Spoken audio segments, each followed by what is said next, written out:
माझं सोलापूर न्यूजमध्ये आपल्या सगळ्यांचं स्वागत। महिना 2,10,000 रुपये भाडे तत्वावर नेलेला पोकलेन व ब्रेकर मशीन गायब करून 37 लाखाची फसवणूक केल्याप्रकरणी संबंधित मालकाची फसवणूक केल्याप्रकरणी एकाविरुद्ध विजापूर नाका पोलीस ठाण्यामध्ये गुन्हा दाखल झाला आहे।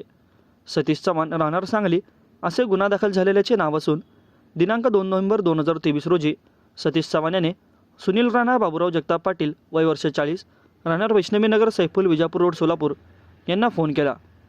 35 लाख रुपये किमतीचा पोकलेन व त्यांची मशीन तसेच 2 लाख रुपये किमतीचा ब्रेकर भाड्यानेची मागणी केली। दोन्ही मशीनच्या भाडेपोटी 2,10,000 रुपये देण्याचे आमिष दाखवले। सुनील राणा जगताप पाटील यांचा विश्वास संपादन करून सतीश चव्हाण यांनी 7 नोव्हेंबर 2023 रोजी SRPF group number 10 Vijapur road येथील कडेला असलेल्या मोकळ्या मैदानामध्ये ट्रेलर पाठवून दिला। ठरल्याप्रमाणे ट्रेलरमध्ये पोकलेन व ब्रेकर लोड करून दिले। पोकलेन व ब्रेकर घेऊन गेल्यापासून सतीश चव्हाण याने दोन्ही मशीन कोठे आहेत याची माहिती दिली नाही, तसेच ठरल्याप्रमाणे दोन्ही मशीनचे भाडेही दिले नाही।